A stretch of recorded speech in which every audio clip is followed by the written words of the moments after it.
Well, as we've previously discussed on McBLOG, the Census 2023 is an exercise in radical gender ideology, and it's being forced on Kiwis. But now we've found out it's also being indoctrinated into children through a school-based census. They're obsessed with gender ideology, and it's time we called them out.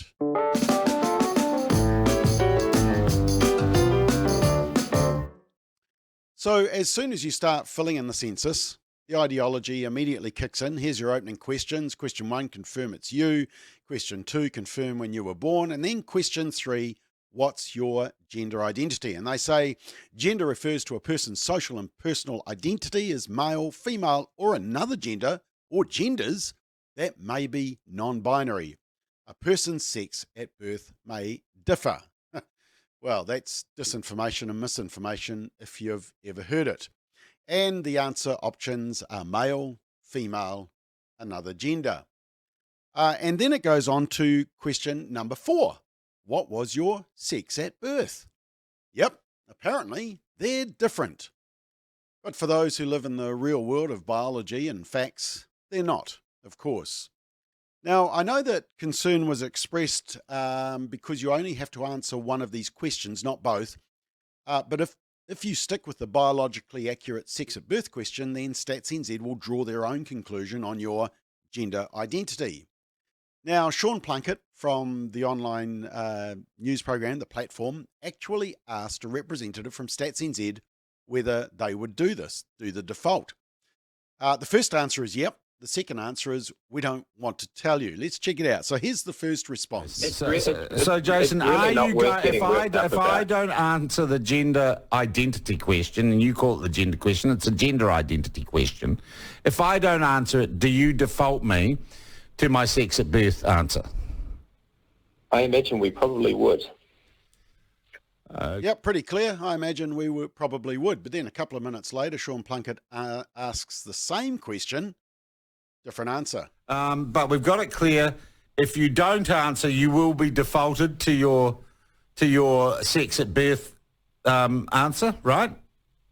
So again, I just encourage people to read the question. No, I'm asking a specific question and just clarifying. If you do not answer the gender identity question, you will be defaulted to your male-female sex at birth response.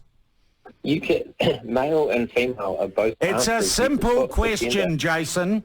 If you do not answer the gender identity question, will you, for the purposes of response, be defaulted by Stats New Zealand to your male-female answer? I'm not going to answer that question because I want why the hell to, not? to Why do you think you're on here today? Yeah, they don't want to answer the question, maybe because they don't want to tell you the answer. Look, we have a suggestion on this. If you do decide to answer the fictional gender identity one, click on Other and write in biological male or biological female, whichever is appropriate, and let's bring Stats NZ back to reality. But here's the disturbing part. It's now being targeted at children as young as 7 years old, year 3 at primary school. We were shown a census, which is happening at schools. It's done every second year, and it's hosted by the Department of Statistics at Auckland Uni in association with Stats NZ and the Ministry of Education. Now, here's the opening question in 2019. Are you male or female? Pretty simple, isn't it? Simple for children, binary. It's factual, it's biological. Yep, I'm a boy or a girl. Remember, this is for primary school children. But then in 2021 and in this year's census, the gender confusion has kicked in. Remember, a 7, 8, 9-year-old is filling this in. Question, what is your gender? Male, female, another gender? Miss, what's another gender? I like the Wiggles. Is that my gender? And why do we skip this question, miss?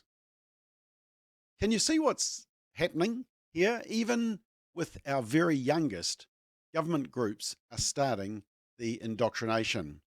Now, by the way, the rest of the census is mainly about personal stuff such as ethnicity, personal characteristics such as eye colour, travel to school, memory test is physical fitness, screen time, and some fun ones like favourite ice cream and whether you like cats or dogs, all appropriate for children. But then there is this one.